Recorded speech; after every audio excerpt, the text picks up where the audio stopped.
tonight on the Bayou Breakdown. LSU Baseball is visiting the White House after their national championship. We'll break down LSU Football's upcoming matchup against Texas A&M and meet the LSU player who's looking to make his mark on the mound. All that and more, the Bayou Breakdown starts now.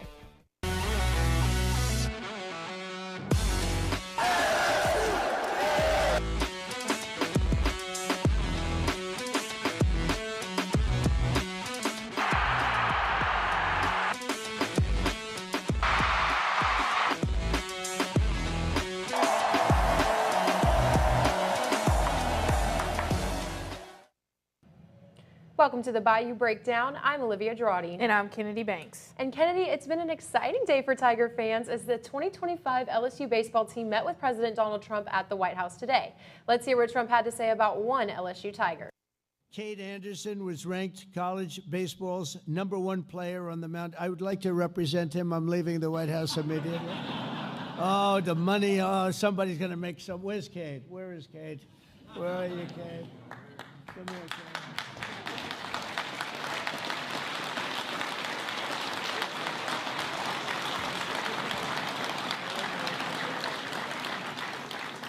Boy, oh boy, would I like to be doing that, huh? The team won their baseball championship earlier this summer, and this is the third visit to the White House in LSU history. The team toured the U.S. Capitol earlier today, and LSU Shreveport's baseball team was also in on the celebration as they won the 2025 NAIA National Championship after going undefeated all season. The team will also celebrate on Saturday, marching down Victory Hill at 4:15, and then they'll have their ring ceremony at 4:45 inside the Maravich Center. Time to talk some LSU football. After the disappointing loss on Saturday on the road against Vanderbilt, Coach Brian Kelly has spoken to the media. Gia Piccarella was at Kelly's press conference this afternoon and has more. Gia? Thanks, ladies. Yeah, a lot of unhappy fans after this Vanderbilt loss, and honestly, reasonably so. You've got people calling for as much as some coaching staff changes, which really isn't too far-fetched. In the past 2 months alone, there have been 9 FBS head coaches fired, the most recent being Florida Gators head coach Billy Napier. Now, Brian Kelly didn't really touch on that situation. He said he's more focused on honing in on his own team's errors and getting them right before Texas A&M. I'm not trying to play off your question, but the reality of it is that if I take a global view on all these things all day, I wouldn't get my job done. And some are saying that I'm not getting it done now. I get that. The Tigers have their work cut out for them for sure. They're hosting the Aggies, who is one of the only 6 teams that remains undefeated this season. Brian Kelly believes that the offense and defense is really going to have to work together and stop making these small, simple errors at critical points in the game. The last 9 quarters of offense have been trending to where we need to be, right? We're running the football with effectiveness. You know, we're targeting the receivers that need to. And then defensively, we need to continue to play like we have played in the first half. And if we do that, we get both sides of the ball playing complementary football. Kelly does not have an impressive record against ranked opponents. He's 5-10 at the moment, but he'll be working to improve that this weekend. Covering Tiger football, I'm Gia Piccarella. Back to you guys. Time to discuss what many of us have seen on social media. The discussion on buying out Brian Kelly is all over our feeds, but how much would it actually cost to buy out his contract? Kelly, who is 5-10 against ranked opponents, signed a 10-year contract in 2021 for $95 million. He makes about $9.5 a year, and if LSU wanted to buy out his contract, they would have to shell out about $53 million.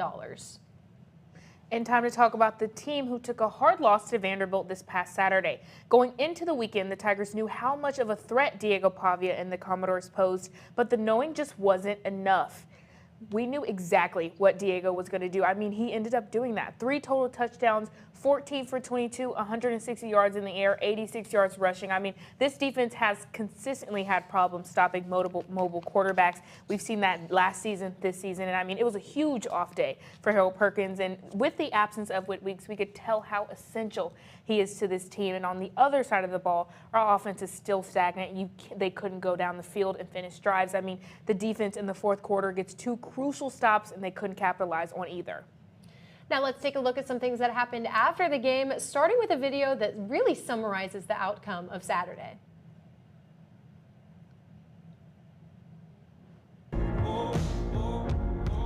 Yeah, that was rough to watch, but after the game, I know we saw something that pissed off a lot of LSU fans.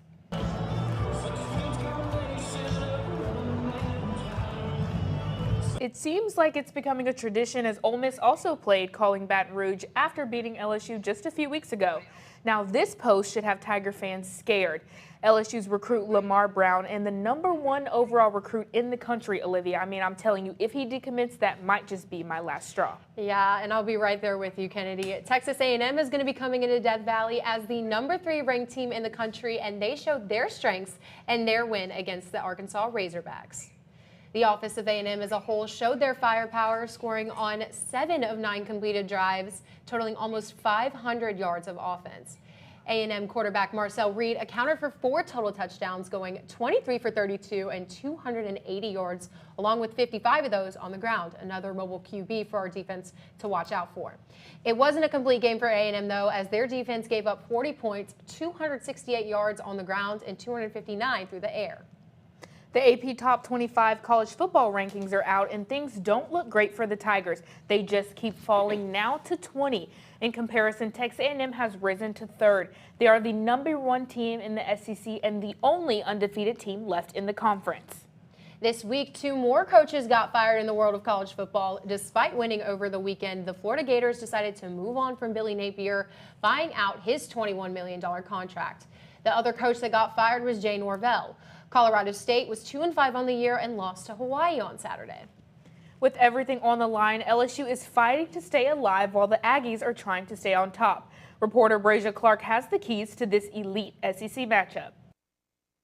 The rivalry dating back over 100 years is still as personal and aggressive as ever. With one team's playoff chances on the line, this game could go down to the wire. This Saturday, the #20 ranked LSU Tigers take on the #3 ranked Texas A&M Aggies in Death Valley, meeting for the 64th time. The Tigers and the Aggies faced off last year in College Station, where the Aggies came out on top 38-23. The Aggies entered this matchup as the only undefeated team in the SEC. Led by quarterback Marcel Reed, the Aggies have a very explosive offense, ranking 7th in scoring in the SEC. They are looking to extend their win streak to 8 and make a statement in Death Valley. For the Aggies to come out on top, they will have to disrupt LSU's offensive line, take advantage of injuries as linebacker Whit Weeks could potentially miss more time, and continue to convert on 3rd downs as they lead the nation in conversion percentage. LSU, on the other hand, is coming off of a disappointing road loss against the Vanderbilt Commodores. Sitting at 5-2 with their playoff chances hanging by a thread, the Tigers need to win every game to be considered a contender. For LSU to pull off the upset, they have to come out swinging early,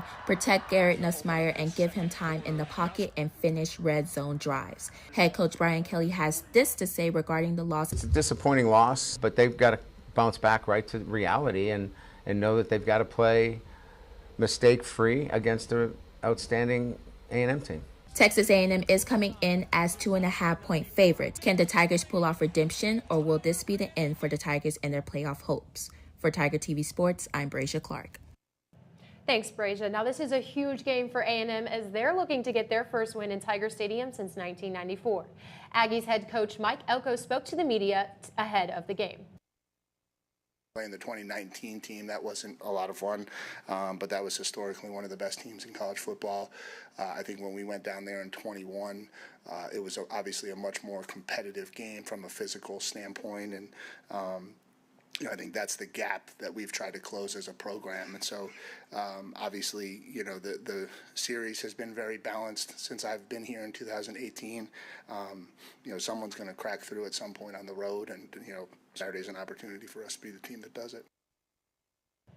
All right, Kennedy, real quick, who are you taking on Saturday? I want to believe in the Tigers, but I feel like we've seen this story before. I'm going to have to go with A&M. Unfortunately, I'm going to have to agree with you there. Coming up after the break, we'll take a look at LSU basketball's newest recruits for the 2026 class as the hoop season is about to begin.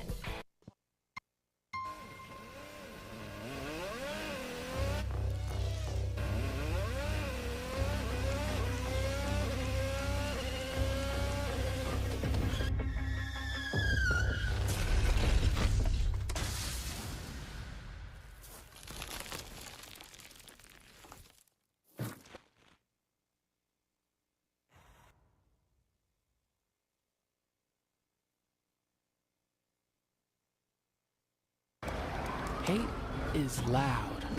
It gets clicks. It gets attention. Hate, however, is actually quite small. But love is the majority. Love fills our hearts, our lives, our everyday.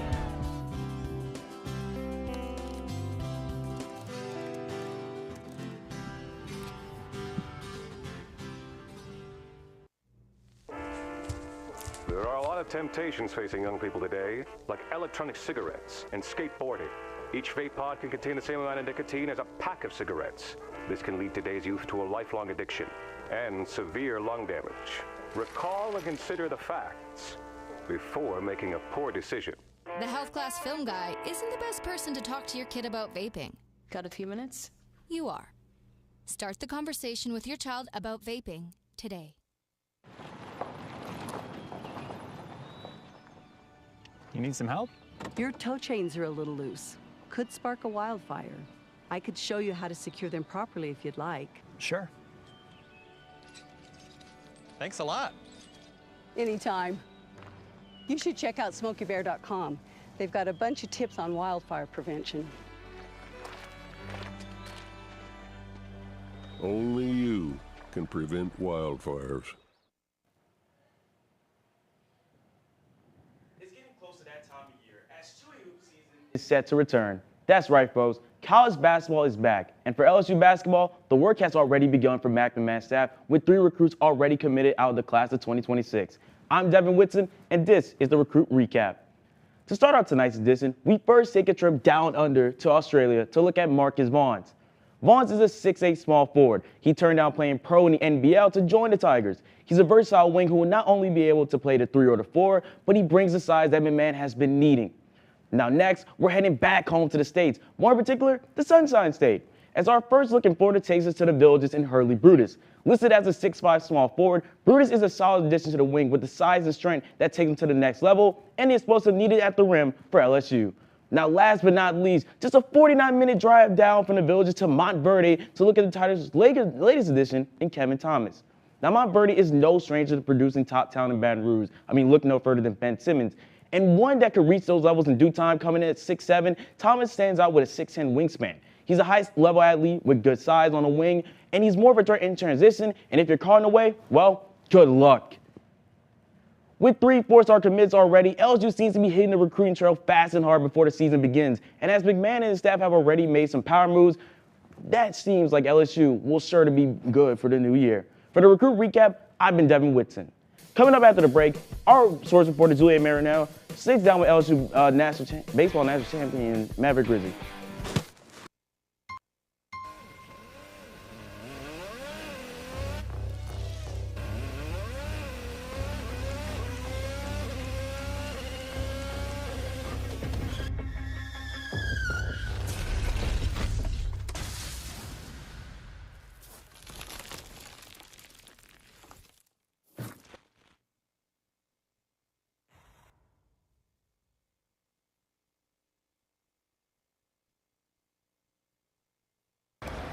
Hate is loud. It gets clicks. It gets attention. Hate, however, is actually quite small. But love is the majority. Love fills our hearts, our lives, our everyday.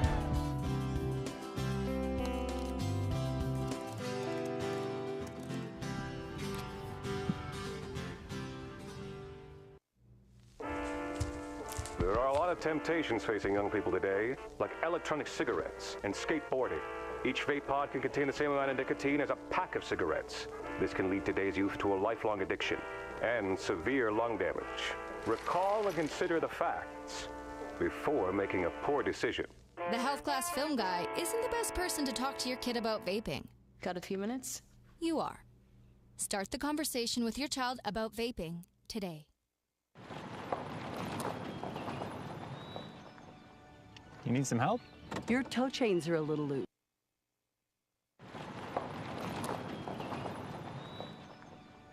You need some help? Your toe chains are a little loose. Could spark a wildfire. I could show you how to secure them properly if you'd like. Sure. Thanks a lot. Anytime. You should check out SmokeyBear.com. They've got a bunch of tips on wildfire prevention. Only you can prevent wildfires. Welcome back. Well, with all the talk focused on football, most LSU fans forget that LSU Baseball won a College World Series earlier this year. And as this team gears up for the 2026 season, there's one player who's looking to make his mark on the mound. Dreams to reality. That's all Maverick Rizzi had in mind when he first stepped foot at LSU.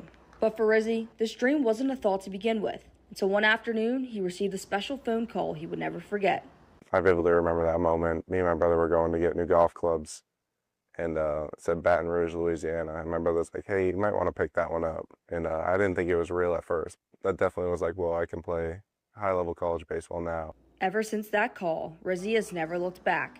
In his freshman season, Rizzi helped LSU win its second national championship within 3 seasons and even led the team in relief appearances. But as the new year begins, it means new opportunities for any player. And for Rizzi, he wants to be remembered as someone different than before. My biggest goal is just kind of be a leader this year. We had some really big leaders leave last year, and I just saw it as an opportunity for me to step up into a leadership position. As fall ball begins, Rizzi is on good pace to become a top pitcher for LSU. And for his teammate Kason Evans, Rizzi has been that role model so far. Maverick's one of my best friends. I mean, we were roommates last year, we're roommates this year, so getting to know him was something special. Just the way he carries himself and the way he goes about his stuff. Just him as a person, one of the best human beings you could ever meet. And he's just helped me become a better teammate and a better person overall. For the Tigers, they understand that spring is right around the corner. And with players like Rizzi helping his team get ready during fall ball, LSU will be looking to start its season back like they had never left. Maverick Rizzi will continue to be that leader for the Tigers this offseason in hopes of winning back-to-back national championships this upcoming year. Coming up after the break, we'll show you our best play of the week.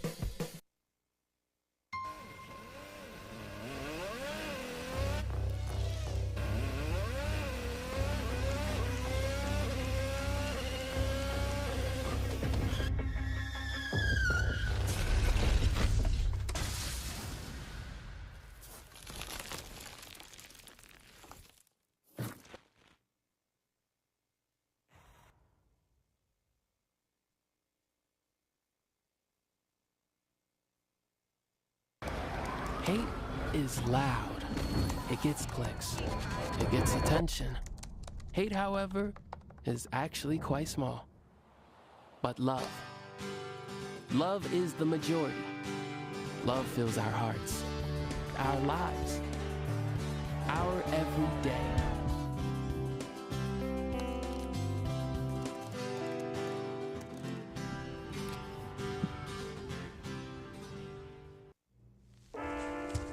There are a lot of temptations facing young people today, like electronic cigarettes and skateboarding. Each vape pod can contain the same amount of nicotine as a pack of cigarettes. This can lead today's youth to a lifelong addiction and severe lung damage. Recall and consider the facts before making a poor decision. The health class film guy isn't the best person to talk to your kid about vaping. Got a few minutes? You are. Start the conversation with your child about vaping today.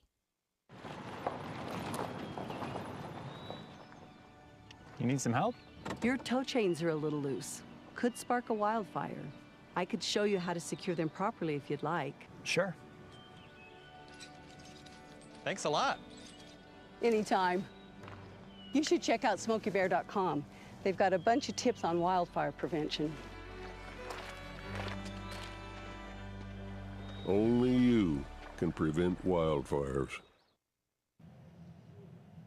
Welcome back. For this edition of Play of the Week, we're going to head to Tuscaloosa, Alabama. Elite SEC matchup, Tennessee with the ball at Alabama's 1-yard line, and Joey Aguilar throws an interception to Alabama DB Xavier Brown, who would return it all the way back for a 99-yard pick six. This completely switched up the game. As you could say, this was a 14-point game going into the half, but Alabama would end up winning the game 37-20.